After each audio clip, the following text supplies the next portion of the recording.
Tuan-tuan sekalian, sebelum kita tampilkan Habib Ahmad kita, sedikit cerita Habib Noh. Kita katakan tadi tempat atasnya tempat khalwat beliau.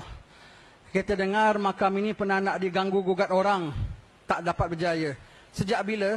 Sejak hari Habib Noh dikebumikan. Tapak tanah ini namanya Parsi Lodge. Tanah hak milik orang Parsi. Bukan Parsi Iran. Parsi sembah berhala punya Parsi. Parsi kuno. Maka beberapa ada 3 bukit di sini. 2 dah habis, tinggal 1 bukit saja. Ahlan wa sahlan Ustaz Hasan. Maka makam Habib Noh, kerana Habib Noh meninggal dikebumikan di sini, tuan punya tanah tak terima. Macam mana kau boleh tanam mayat kamu di sini? Ini tanah hak milik kami. Kalau zaman sekarang disuruh korek ya. Tapi ini zaman dulu. Maka beliau minta ganti rugi. Dari hari mati Habib Noh. Minta bayar pampasan, nak kebumikan sini kena bayar. Maka keluarga Habib Noh kolek duit. Ambil duit, kolek untuk bayar pampasan kepada Parsi tuan tanah sini. Untuk dibenarkan, dikekalkan kubur di sini. Ambil, dia terima wang itu, selang berapa hari ahli keluarganya mati. Meninggal dunia. Selang berapa hari, satu lagi, dalam waktu yang terdekat, 3 orang sekali meninggal dunia lepas satu-satu. Ketakutan itu Parsi, dia kembalikan wang kepada keluarga Habib Noh dan bukit ini istilahnya dia beri kepada umat Islam. Ambillah, ambil. Maka terus jadi tanah perkuburan. Makamnya satu saja di atas, kecil saja. Kemudian pada tahun 1880-an, keluarga As-Saggaf yang bina Masjid Hajjah Fatimah, Habib Abdul Rahman bin Abdullah Saggaf, membinakan bangunan gubah ini untuk para tetamu Habib Noh.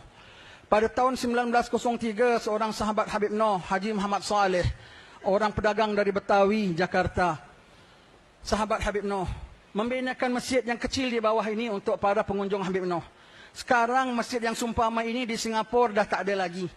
Masjid kecil yang lama dah tak ada lagi, dah pecah bangun, tapi masjid ini masih ada. Kerana Haji Muhammad Saleh dibinakan masjid, digandengkan dengan makam ini, maka sebagaimana makam ini dikekal oleh Allah Ta'ala, masjidnya kekal juga. Ini masjid kecil tuan-tuan sekalian. Tak pernah taruh tabung derma di tempat masjid-masjid besar. Tapi boleh dikatakan setiap masjid besar pernah tumpang tabung di sini. Masjid makam Habib Noh. Dan pada tahun 40-an Perang Jepun. Dibom sana, dibom sini. Sampai pokok pisang, pokok kelapa di belakang makam Habib pun habis. Perigi pun habis.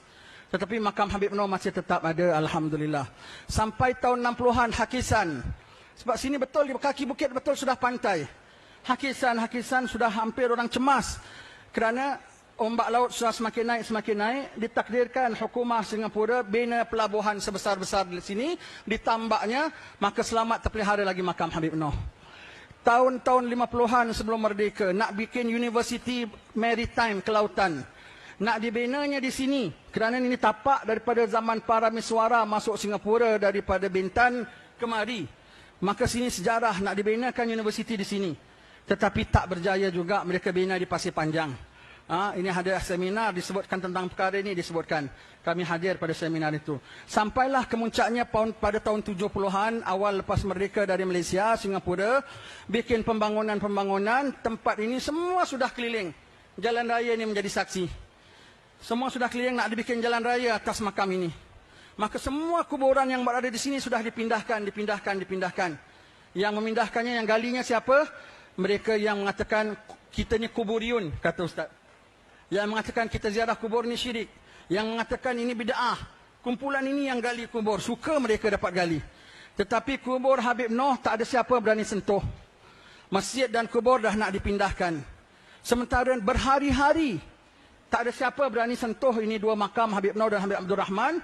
Sehingga nak menunggu siapa sanggup gali, nak dibersihkan kaki-kaki bukit ini. Traktor masuk, terbalik 1 traktor. Pemandunya Cina. Hari kedua, traktor kedua juga terbalik. Hari ketiga juga terbalik. Ketua engineernya seorang putih Inggeris. Takut gerun Allah Ta'ala letakkan pada hatinya. Mengadu kepada Perdana Menteri pada waktu itu, Mr. Lee Kuan Yew, tentang hal keadaan. Beliau faham. Beliau tulis nota pada mufti. Sedikit masjid dan makam kekal. Terus sampai hari ini kekal. Sampai tahun-tahun 2000-an sebelum saya pindah ke Hadramut. Ini kawasan semua nak diambil. Semua sudah kosong ini. Sini sudah bangunan tinggi-tinggi sudah kosong. Kerana ada projek lebih besar daripada itu. Kami lihat menjejas kawasan makam dan masjid. Rupanya kami dipanggil, masjid dan makam kau kekal, kami tak ganggu. Hanya kami harap jangan repair dulu kerana yang lain nak dirobohkan. Jadi kalau di repair nanti orang lain bising, kenapa kita kena roboh, kau boleh repair.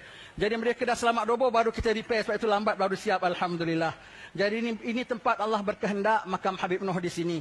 Jadi kita kenal Habib Noh sampai di sinilah hari ini makam Habib Noh berada di sini. Daripada zaman hari dia dikebumikan sampailah ke belakangan ini ada saja nak ganggu gugat tapi tak ada satu yang berjaya. Sampai yaumil qiyamah tak berjaya insya-Allah. Makam para wali